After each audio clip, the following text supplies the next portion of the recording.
E aí, trabalhadores, beleza? Bem-vindos para mais um vídeo. Hoje é a análise rápida da Klabin, o quarto TRI de 2020 e o ano de 2020. Bora lá.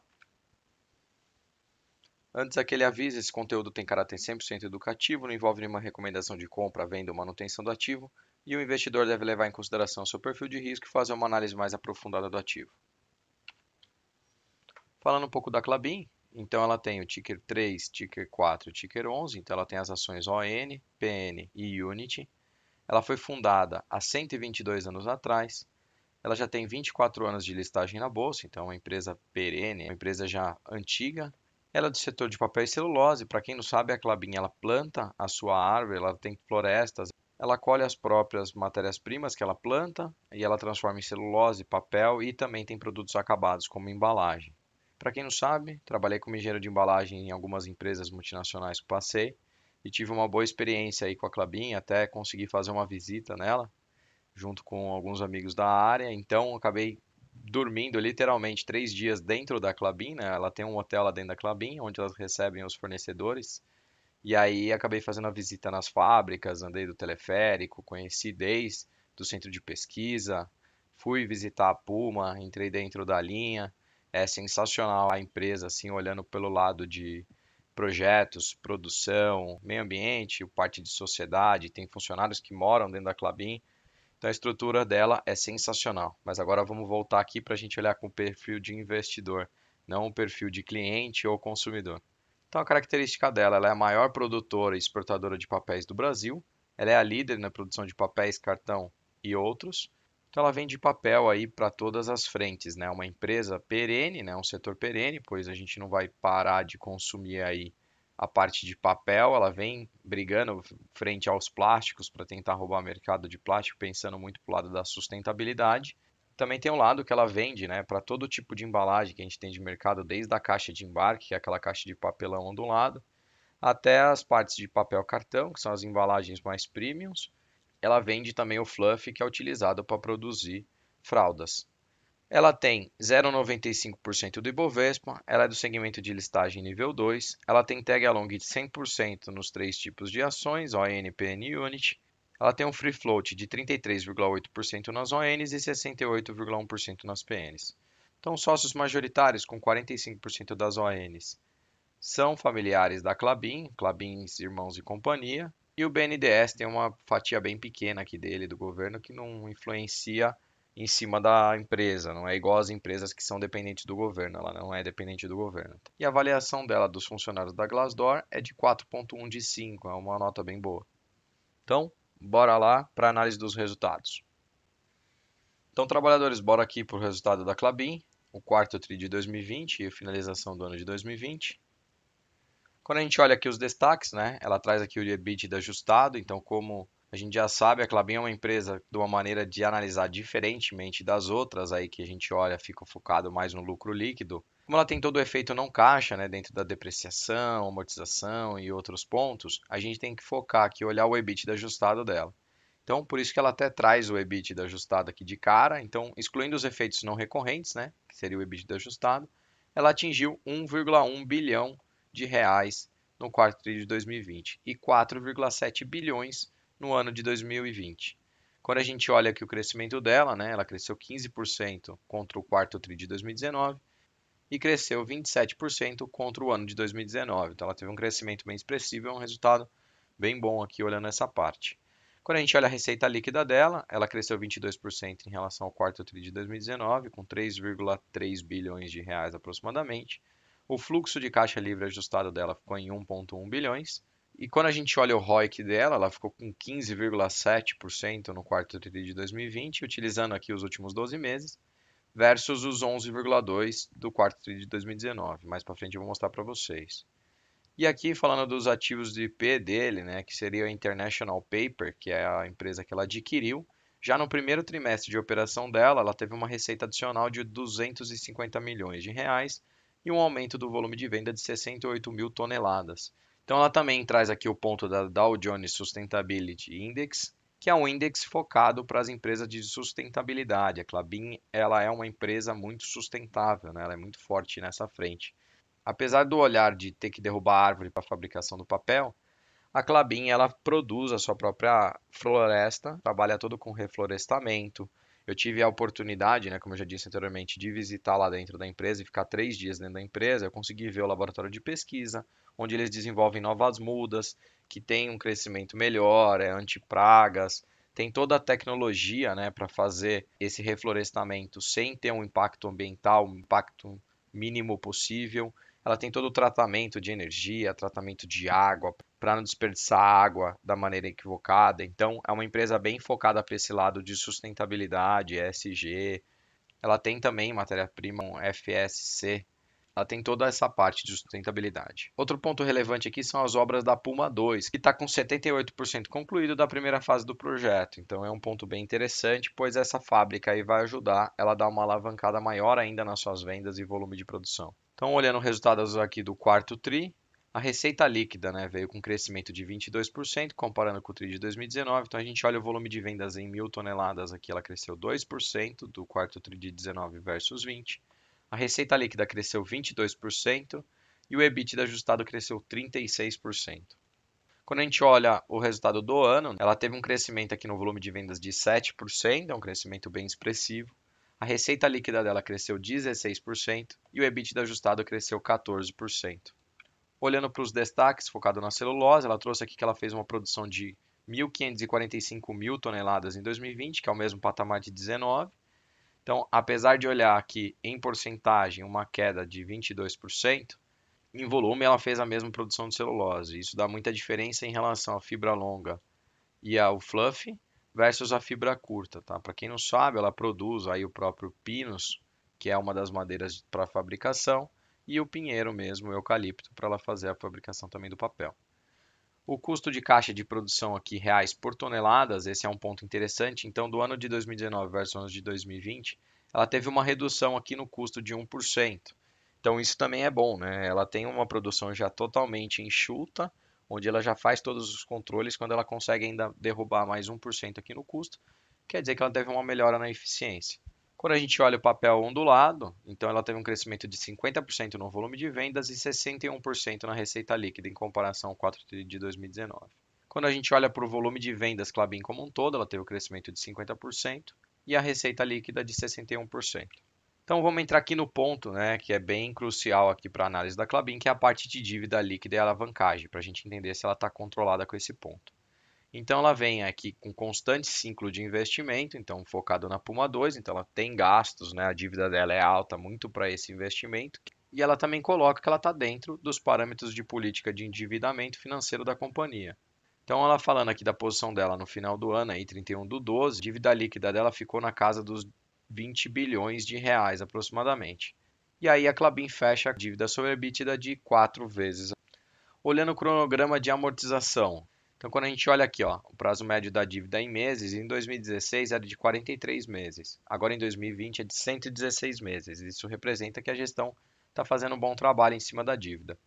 E tem também um ponto aqui interessante, que é a posição de caixa dela hoje, que é de aproximadamente 6,5 bilhões de reais. Ela consegue pagar até 2025 a dívida dela. A gente vê que nesse curto prazo até 2025, boa parte da dívida dela está na moeda local.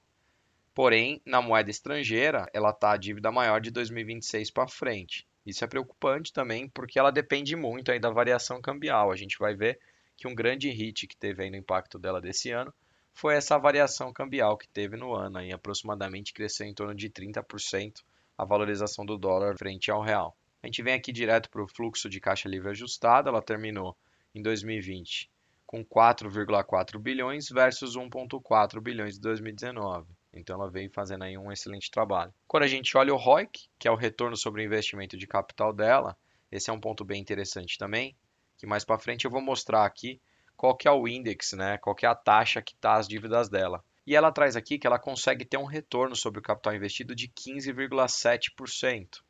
Então é um retorno bem expressivo e ainda veio com uma melhora aí desde 2019, o quarto TRI de 2019 ela fechou com 11,2%. Então ela teve aí um crescimento de 4,5% em relação ao quarto TRI de 2019. Falando aqui um pouco do projeto Puma, ela tem a conclusão aí do projeto de 78% dele, na primeira fase do projeto. e ela já desembolsou um acumulado de 5,3 bilhões de reais. Igual eu comentei anteriormente, é um investimento bem pesado em cima dessa fábrica, mas ela vai vir para dar um retorno melhor aí para a companhia. Então ela tem aí um startup previsto aí para o mês de julho de 2021. Quando a gente olha aqui o CAPEX realizado, né, os investimentos dela por TRI, é bem interessante aqui a evolução, mas ela fechou em 2019 com 1,2 bilhões e em 2020 ela tem um investimento bem pesado. Aproveitou aí o crescimento das vendas, né, toda essa loucura que está nas matérias-primas, com falta de matérias-primas, escassez e o mercado aquecido em busca disso. E aí ela fez aí um investimento de 4 bilhões de reais. Eu tive a oportunidade de visitar a fábrica e ela é absolutamente gigantesca. Na foto a gente não tem noção do tamanho dela. Eu consegui visitar aí as florestas, a fábrica, centro de pesquisa e tudo mais. Foi uma experiência única e agregou muito para conhecer como funcionam os processos dela, como funciona a empresa, quais são as missões e valores dela. Então, bem interessante, olhando como um cliente que acaba usando o material deles na fabricação final dos produtos nas empresas que trabalhei. E essa foto aqui é a visão aérea, né, das obras da edificação da máquina de papel 27. Para quem não sabe, as máquinas de papéis elas são enormes, né? Ela produz a bobina mãe, que a gente chama, e depois ela leva para cortar nas bobinas filhas, né? Então sai a bobina jumbo. É gigantesca, é extremamente pesada. Então, e para quem não sabe também, a Klabin tem um sistema aí de sair o material de dentro da sua fábrica na expedição através de uma linha férrea. É bem interessante. Tem um ponto interessante também que eu trago, ela tem um teleférico da cidade lá em Telêmaco Borba, onde os funcionários acessam a empresa, pois para chegar na empresa, se for de carro, você tem que atravessar uma ponte, né, atravessar um rio. Então você passa por cima desse rio uma ponte e lá dentro é um caminho bem longo, porque é gigantesca a empresa. Então, os trabalhadores da empresa que moram dentro da cidade de Telêmaco Borba podem usar o teleférico e aí chega rapidinho já perto da onde ele tem que entrar na iniciação da fábrica. É bem interessante esse ponto. Bora lá continuar com a parte dos investimentos. O outro ponto que eu trouxe para vocês do câmbio, o dólar médio em relação ao ano de 2020 versus 2019 terminou com 31% de variação, né, aumento do dólar. Apesar dela ter boa parte das suas vendas em exportação, o número da dívida dela em porcentagem em moeda estrangeira é maior do que o valor que ela exporta. Então, por exemplo, eu vou mostrar aqui mais para frente, mas vamos supor, se ela tem 70% da dívida em dólar e 30% em real, e ela exporta 40% só para fora e o resto, 60% é produção nacional, ela tem que procurar igualizar essas porcentagens para que a dívida dela em dólar não pese tanto com essa variação do câmbio em relação ao quanto ela vende. Outro ponto interessante que eu trago aqui é a produção, né? Ela trouxe um crescimento aqui na produção de papéis de 6%. A celulose, como eu já trouxe, ela ficou em linha contra o ano de 2019, mas no total do volume de produção ela teve um aumento de 3%. Isso é bem interessante para quem não sabe, a Klabin tem que ter um planejamento muito antecipado para fazer essa produção, pois a matéria-prima que ela utiliza, né, a madeira, dependendo de qual a madeira que ela vai utilizar, demora em torno de 7 a 8 anos para poder estar no ponto certo para a colheita, vamos dizer assim. E o pinus, que é a outra matéria-prima dela, leva em torno de 13 anos mais ou menos para a colheita.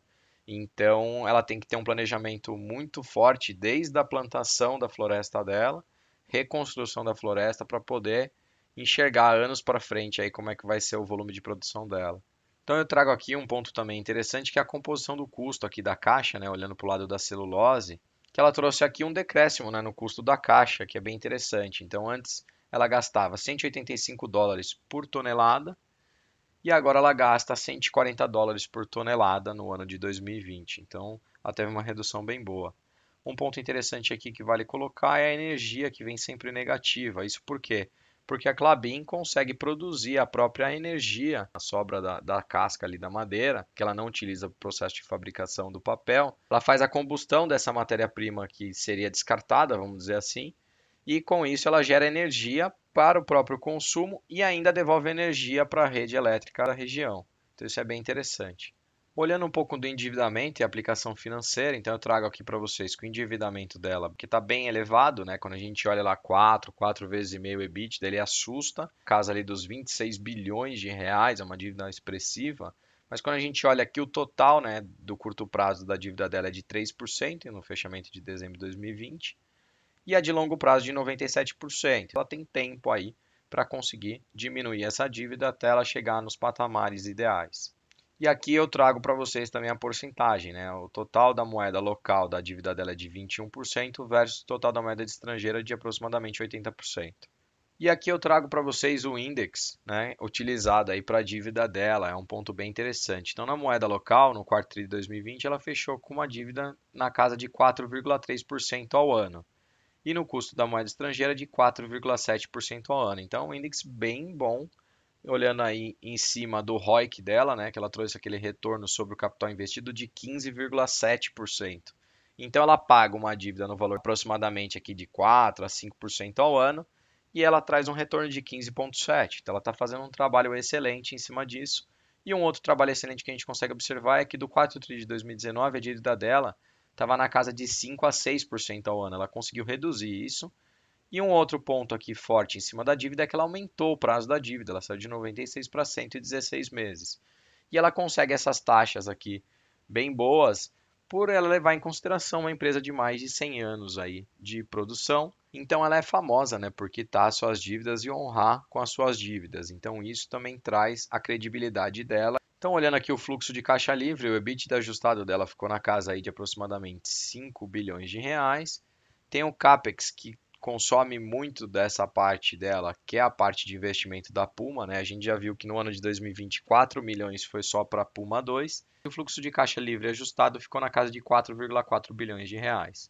Então, fechando aqui, né, trabalhadores, falando aqui do site do Fundamentei, de onde eu tiro essas informações, ela veio aqui com patrimônio líquido em queda em relação ao ano passado, a receita líquida dela subiu um pouco em relação ao passado, o EBITDA, como eu já disse anteriormente, então a gente analisa empresas como a Klabin através do EBITDA, não através do lucro líquido. A gente vê que ela teve um crescimento expressivo aqui no EBITDA de 3,6 bilhões para 4,4 aproximadamente. Quando a gente olha o lucro líquido, né, ela saiu de um lucro de 715 milhões para um prejuízo de 2,3 bilhões. Mas como eu disse anteriormente, é melhor a gente analisar ela pelo EBITDA do que pelo lucro líquido. Como a gente olha aqui o caixa dela, ela teve uma queda de caixa em relação ao ano passado, muito por conta dos investimentos que ela fez. E como eu já falei anteriormente, né, aqui a dívida dela está na casa de 26 bilhões de reais, ele assusta o número, e a dívida sobre o EBITDA de 4,5 também assusta. Mas como eu já mostrei para vocês, as taxas da dívida dela está bem baixa, né, no índice bem baixo, lá em torno de 4%, 5% ao ano, sendo que ela consegue rentabilizar aí 15% em cima desse dinheiro. E também é uma dívida de longo prazo, né? A dívida de curto prazo dela, ela tem caixa suficiente para pagar até a dívida de 2025, como a gente já viu anteriormente. Então, é uma dívida até que controlada, né? Ela assusta, a gente fala que é acima de 3 aqui da dívida sobre EBITDA é para a gente realmente se assustar e é para a gente ficar de olho, mas como é uma empresa perene, já paga as dívidas há muito tempo, ela consegue tomar dívidas a uns juros baixos e para longo prazo, porque ela já tem esse histórico de pagar suas dívidas. E essa dívida dela aqui, que já vem há anos, está muito atrelada, o aumento dessa dívida, ao investimento na Puma 2, que a gente já viu aí anteriormente. Então, o pagamento de proventos, ela diminuiu bem do ano passado para esse, né? E esse ano ela fechou no prejuízo. E esse ano ela fechou no prejuízo, então ela não tem aquela obrigação de pagar os 25% em cima do lucro dela. No momento que eu gravei esse vídeo, a ação da Klabin aqui da Unity, que é o final 11, fechou em R$ 28,11, com uma leve queda de 0,5%. Então, trabalhadores, se vocês gostaram do vídeo, eu peço que deixe seu like, ative o sininho para receber todos os conteúdos novos que eu trago aqui todas as semanas. E com as análises das empresas, estou trazendo vídeo todos os dias. Se inscreva no canal. Valeu, trabalhadores. Obrigado.